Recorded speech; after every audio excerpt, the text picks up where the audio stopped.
were to tell you that there was a version of your favorite TV shows and movies that was rewritten, where scenes were cut, entire characters and even whole movie franchises were altered, all because of a little known country in the Middle East called Israel. To find just how much effort and care and thought had been put in by Israeli government officials. This has been going on since 1948, and what originally started off as a few pro-Israeli movies like Exodus and Hill 24 Doesn't Answer has grown into something much bigger, with some of the most well-beloved directors having links to the Mossad. This is the story of how Hollywood was conquered by Israel.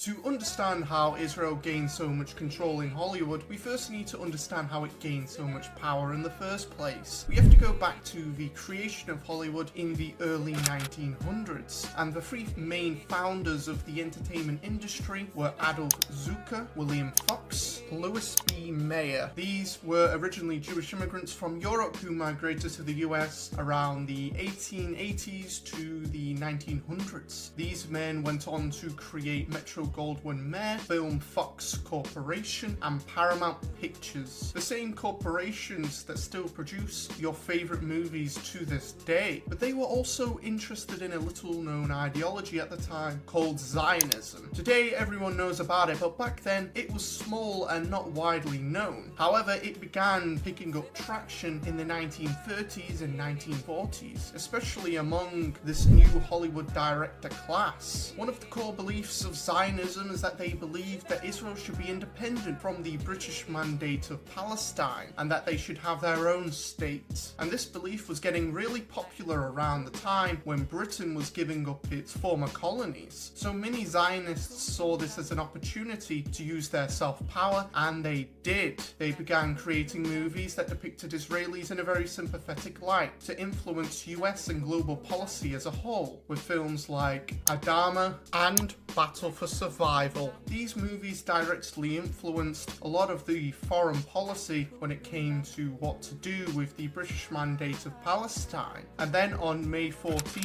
1948, Israel was created. While Hollywood was not solely responsible for its creation, it did play a role in shaping public perception at the time. And this marked the beginning of what I like to call Israel's golden age in Hollywood. At the time, the Israeli government quickly understood something very important: the power of Hollywood to shape public perception and influence how reality itself is seen. Figures like Moshe Perlman, the first spokesman of the Israeli Armed Forces and later part of the Ministry of Foreign Affairs, recognized early on how valuable cinema could be in shaping Israel's global image. From there, Hollywood began producing a wave of films that were broadly sympathetic to Israel. One of the earliest examples was Sword in the Desert, where Israeli characters are portrayed as the heroes while the British forces stationed in Mandatory Palestine are depicted as the antagonists. This hero narrative around the Israelis would continue to appear throughout the 1950s, but the most famous and most heavily discussed example is Exodus, directed by Otto Preminger. The film follows Jewish Holocaust survivors escaping refugee camps and attending to reach Palestine to build a new life. They are aided by a resistance fighter called Ari Ben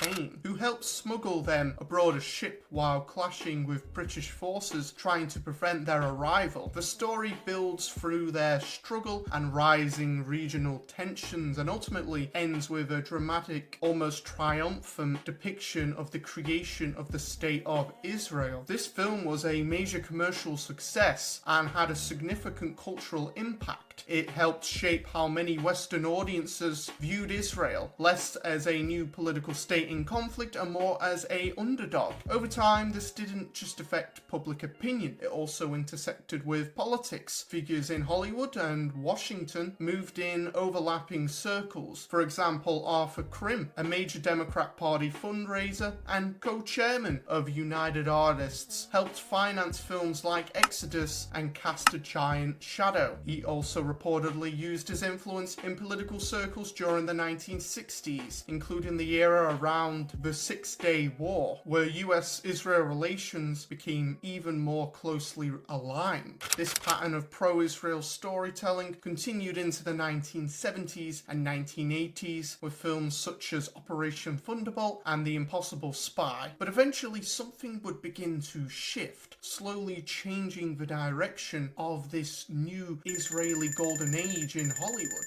And it's something that would go down and be remembered as a major turning point in film history. In the 50th Academy Awards, Vanessa Redgrave would be given the Academy Award for Best Supporting Actor in the movie Julia. Vanessa was an established actress at the time, but she would also be a part of another movie project that was very controversial for its time called The Palestinian. The documentary itself was about Vanessa traveling to Palestine to interview the people on the ground there. She interviewed politicians, fighters, including the former president of the Palestine Liberation Organization, Yasser Arafat, as well as everyday people within Palestine. This documentary gave a voice to these people, as many audiences at the time had never fully heard their side of the story before. The documentary was very shocking to a lot of people who watched it. Many believed that the Palestinians were the aggressors and the Israelis were the victims, but this movie challenged and broke a lot of people's perception of Israel at the time. However, the documentary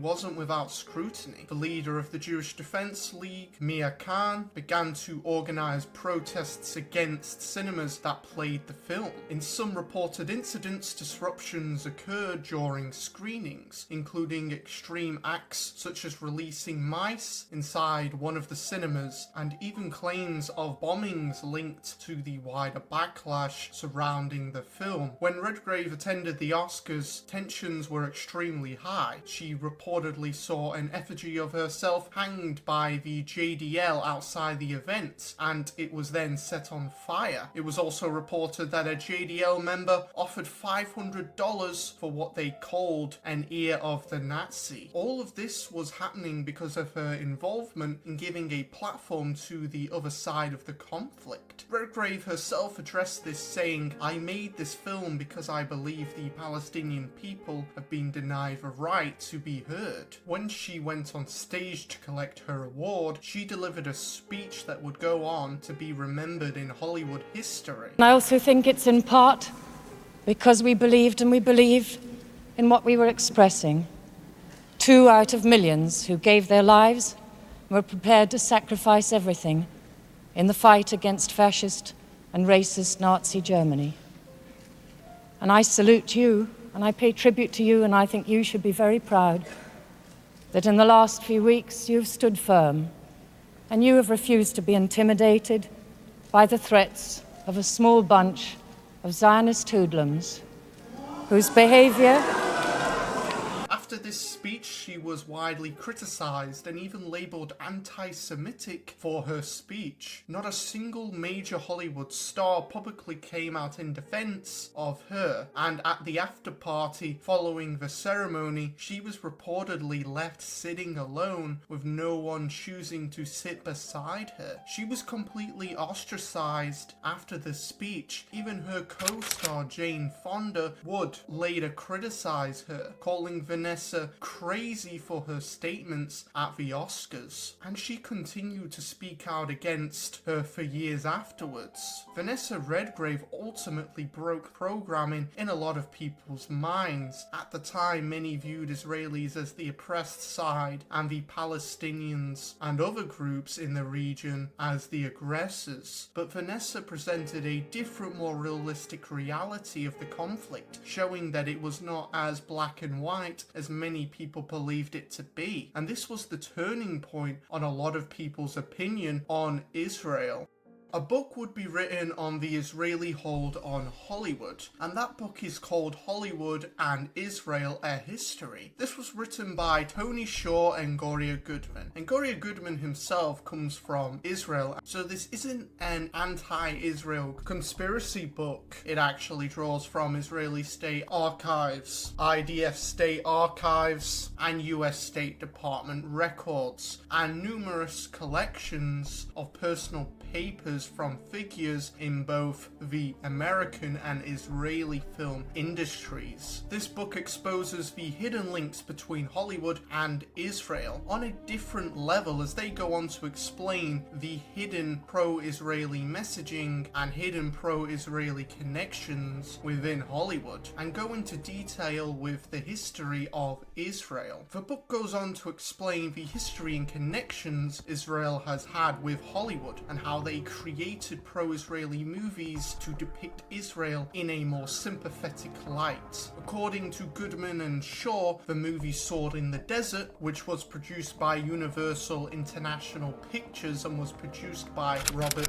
Buckner, who wrote and produced the movie, inspired by a short story he had penned after visiting Palestine while a journalist in the mid-1930s. Goodman and Shaw, who go on to say about this movie, quote, "Though Arab characters do appear, they do so only fleetingly. They hardly speak but simply spit on the ground and are presented as lazy, foolish, and determined to wipe out the Jews." The movie would also villainize the British as well. Israeli officials were highly pleased with the film, recognizing what they saw as its strong propaganda value. Reuven Dauf, the first Israeli consul in Los Angeles, played a key role as a well-placed link between Hollywood and the Israeli government. Alongside him was Moshe Perlman, an Israeli spokesman who, as historians Tony Shaw and Gloria Goodman point out, was also deeply involved in shaping how Israel was presented to global audiences at the time. One Israeli official even noted that the film would do tremendous service wherever it's shown, highlighting just how important these productions were seen politically. Gershon Akron, who later headed Israel's domestic information services, personally congratulated Dauphin for his involvement, reinforcing the idea that Israeli officials were not just observing these films, they were actively engaged in them. In fact, the Israeli consul held multiple discussions with the film's director during development. The first American film shot in Israel was The Juggler, which starred Kirk Douglas. Instead of focusing on the war,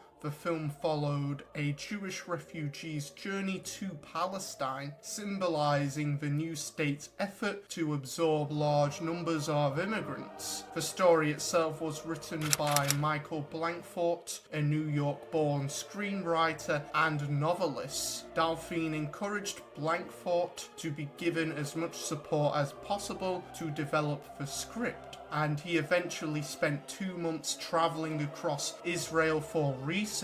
By 1951, the film rights had been sold to Stanley Kramer, who went to produce the film. There was probably no force that linked the United States and Israel more firmly in the 1950s than the sense of partnership in a common Judeo-Christian civilization. Hollywood played a crucial role in forging this joint mission through the production of blockbuster biblical and ancient world films. In these, the ancient people of Israel were romanticized as invincible heroes, sagacious kings, fiery prophets, and God-fearing folk. Their enemies, Philistines, Egyptians, Romans, were depicted as godless heathens and power-hungry dictators. Cecil B. DeMille's biblical epics made millions of dollars for Babylon Paramount. In the late 1940s and 1950s, DeMille was of course the master of the genre, further cementing these narratives in the minds of global audiences. Goodman and Shaw then go on to mention the the book I mentioned before, Exodus, and go on to explain the Israeli links. The author who wrote the book, Leon Uris, who quoted saying to his sister if he wasn't married he'd be in Palestine shooting Arabs during the 1948 war, was very happy about the idea of his book being shown on screen to American audiences. Particularly blessed as a writer to see my book Exodus gain world support for the new state of Israel nearly 4 decades ago.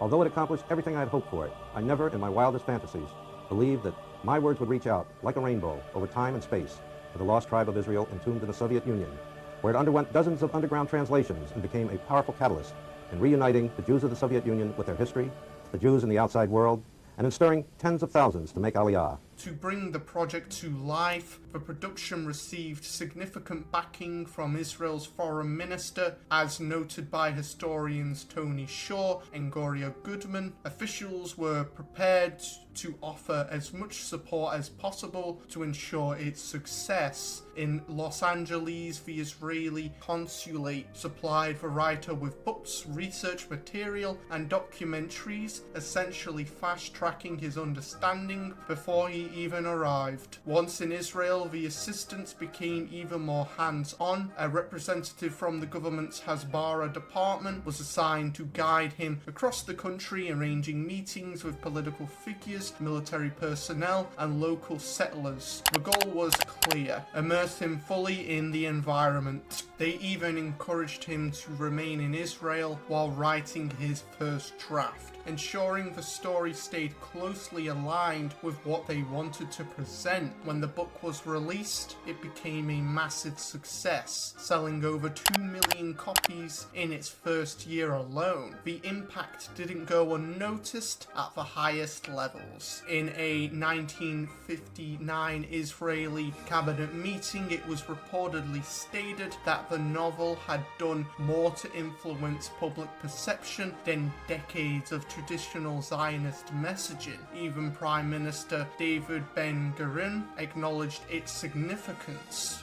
viewing it as a powerful tool in shaping global opinion. Following the book's success, Israeli officials moved quickly to support a film adaptation. The levels of coordination became so extensive that the effort was internally referred to as Operation Exodus. The Israeli military itself became directly involved, supplying vehicles, equipment, and even soldiers to appear on screen betraying British forces. It marked the first time the army had allowed active participation in a film production. All of this came together under the direction of Otto Preminger, following helping turn the story into one of the most influential films of its time. According to historians Tony Shaw and Gloria Goodman, the long-term impact of Exodus was massive. Over time, the film became, for many people, especially in the United States, the definitive version of how Israel was created and how the Arab-Israeli conflict began. Even years after its release, Exodus didn't fade away. It was broadcasted on national television and eventually became a regular feature on cable TV, meaning new generations kept seeing the same story and perspective over and over again. By the 1970s, however, Hollywood's portrayal of Israel started to shift. Instead of focusing on biblical epics or the events of 1948, films began telling more modern stories. These newer narrations often centered around one dominant theme: the threat of Arab and particularly Palestinian terrorism, and that trend continued well into the 1980s. This trend continued throughout the 90s and 2000s, and even some of the most beloved directors that we today watch movies from are involved in this as well. Directors like Steven Spielberg, who produced the movie Munich. The movie is based off the real event of the Munich massacre, which was a terrorist attack that occurred during the 1972 Summer Olympics in Munich in West Germany. On September 5th, 1972, members of of the Palestinian militant group Black September took 11 Israeli Olympic team members hostage, resulting in a tragic loss of life. As this movie is based on the aftermath of that event, Steven Spielberg would make a movie about the story, which stayed with him for decades as he watched the 1972 Olympic attacks unfold on television, which would later inspire him to create Munich, a film focused not on the attack itself, but on what came after Israel's covert operations targeting individuals believed to be connected to it. Despite the film's high profile, it didn't receive full support from the Israeli government, with officials expressing concern that it blurred moral lines and created a sense of equivalence between both sides. The reaction wasn't just limited to Israel, there was also strong debate in the United States. Journalist and Columbia University professor Samuel Friedman even described the film as counter-Exodus, framing it as a challenge to earlier pro-Israel narratives in Hollywood. Meanwhile, Mitchell Bard,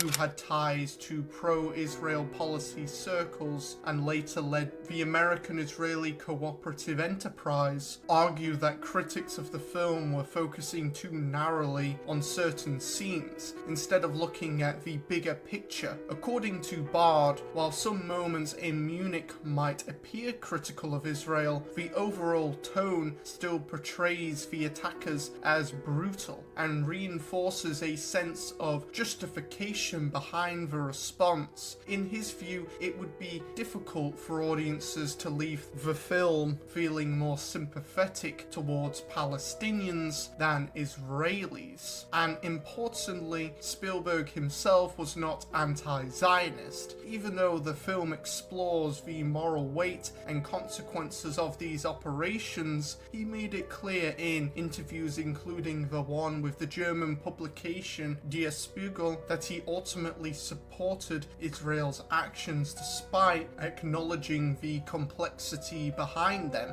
But Goodman and Shaw believe that Spielberg's movie does show Israel in a more sympathetic light, and Spielberg himself, after the release of Schindler's List in Israel, would attend the premiere with Prime Minister Yitzhak Rabin. This trend did continue throughout the late 2000s and early 2010s, but Goodman and Shaw believed that pro-Israel movies were starting to become less common, and when it came to the issue of Israel and Palestine, the issue was seen to be more of a nuanced issue. Movies like Exodus were becoming less common, but they did still persist and exist. Take World War Z as an example. Released in 2013, World War Z, which went on to become the most successful zombie film in history, has been interpreted by some viewers as carrying underlying political symbolism connected to Israel. In one of its most notable sequences, Jerusalem is shown as a rare safe zone. During the global outbreak, the city's survival is attributed to early warning systems and strategic planning by Israeli intelligence, explained through a Mossad representative within the story. The film also shows a massive fortified wall surrounding the city, something that closely resembles the real-world separation barrier. Making the comparison is hard to miss. Inside the walls is a diverse population that appears to coexist safely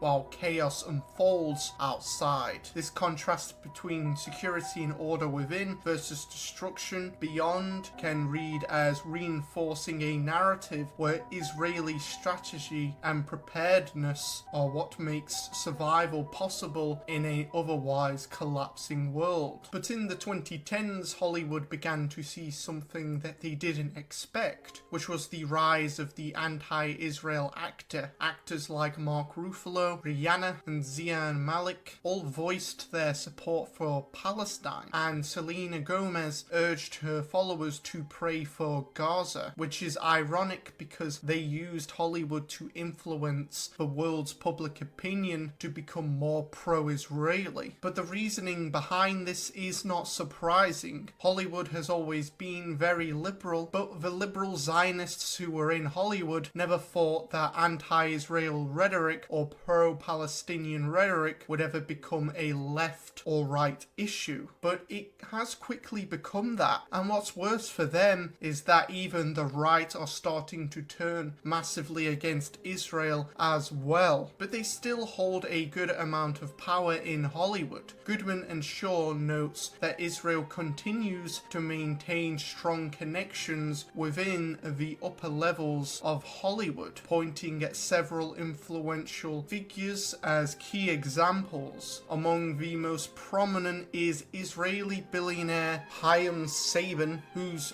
fortune largely comes from entertainment production, including the Power Rangers franchise. They also highlight Arnon Milchan, a major Hollywood producer with an extensive filmography spanning decades. His credits include major titles such as The King of Comedy, Once Upon a Time in America, Pretty Woman, JFK, Natural Born Killers, LA Confidential, Fight Club, Gone Girl, Little Woman, 12 Years a Slave, Birdman, and The Revenant, with several of these winning major awards. Despite Michelin's earlier background involving intelligence work and arms dealing, Goodman and Shaw point out that this aspect of his past did not appear to significantly impact his standing within Hollywood circles, where he remained a well-connected and influential producer. Didn't it ever raise an eyebrow in this town in terms of dual loyalty? No, because let me explain something to you. In this town, there's only one loyalty. Okay? In this town, there's only one politics. Doesn't matter whether you're blue or red, you're Democrat, you're an American, you're a Jew or a Gentile, nothing. There's only one. Hits. That's all that matters here. Profits, hits, not the...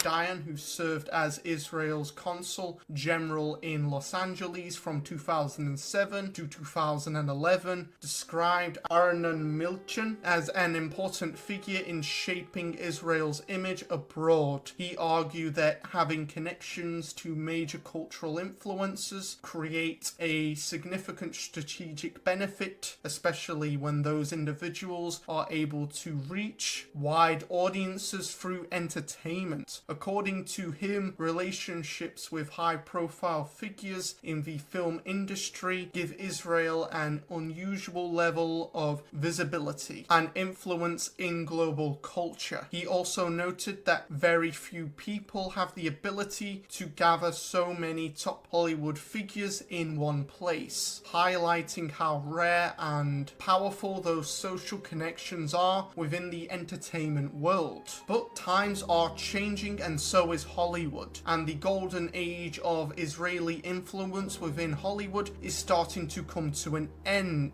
as these producers are old, while a lot of the youth that will end up replacing them are very critical of Israel. And with all the celebrity backlash Israel is getting, Vanessa Redgrave is no longer a lone Hollywood celebrity being a singular critical voice of Israel. Rather, there are dozens of them now. Time will tell how long they can continue this influence for, but I don't think it will last for much longer. If you enjoyed this video, subscribe and like, and I'll see you in the next one.